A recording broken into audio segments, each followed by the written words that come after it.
Hey guys, I know this is kind of out of the blue and this is sudden. It's Josh here with the Coalition. I just wanted to come holler at y'all. Again, I know this is right in the middle of the evening, so some of y'all can't watch this live. Again, it's not a big deal. You guys can always go back and catch up later. Nothing major. I just had a little bit of free time on my hands and I was working on an article I'm doing for this upcoming journal that we have released next year. And the article specifically is going to be about Billy's trip from Mesilla to hang in Fort Stanton, and then of course on to Lincoln, and focusing on the 4 nights that he's on the road and where he stays at, and covering those locations and all that. And in doing that, I came across a pretty interesting story that I really found interesting and that I wanted to share with you guys because it really kind of talks about Billy and the humanity, behind him and how he was and all that sort of stuff. Of course, every time I do this sort of stuff, my dogs want to play and act up, so bear with me on that. But anyways, this story was kind of interesting in the fact that basically, if you're not familiar with the deputies that were in charge of transporting Billy, one of them was Deputy Woods, which he was a deputy out of Las Cruces and Donna Ana County and all that sort of stuff.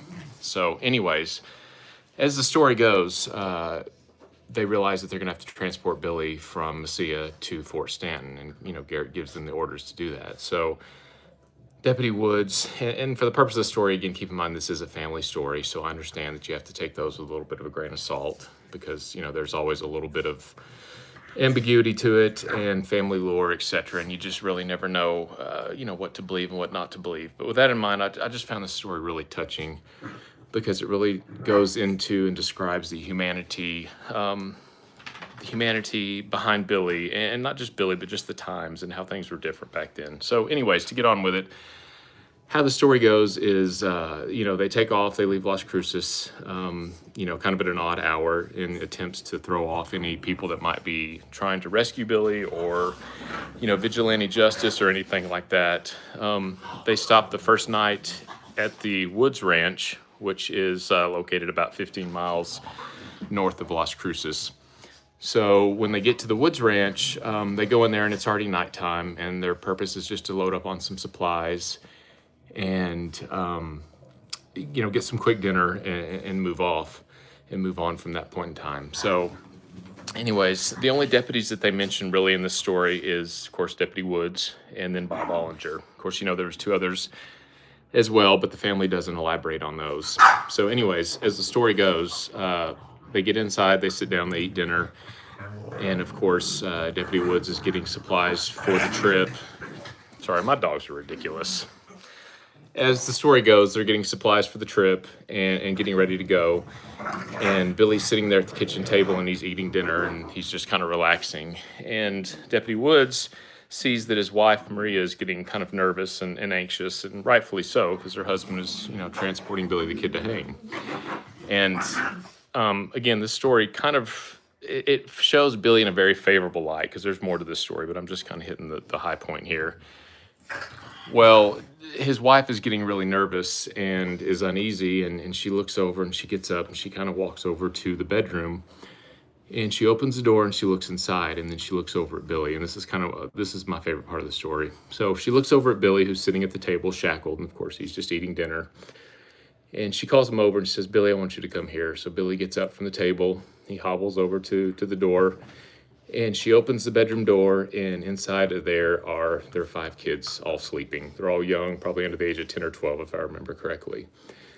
And she calls Billy over to the door, and she says, "Billy, I want you to look inside." And Billy kind of takes and he looks inside the bedroom door, and he sees the 5 kids sleeping. And she looks at Billy with kind of tears in her eyes, and she says, "Billy, I don't want to raise these kids without a father." She goes, "I don't want to raise these kids alone." And Billy just looks back at her and he smiles and he says, "Nothing's going to happen to your husband."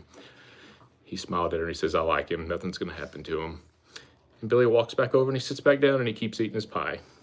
I just thought that was a really, really, just a really cool story to show that, that they weren't all bad back then. It was just a different time, a different climate. I thought that was really touching. So as Billy sits back down, he says, "Don't worry, nothing's going to happen to your husband. I like him." And he smiles at her and he goes and sits back down, keeps eating his pie and coffee, as they say.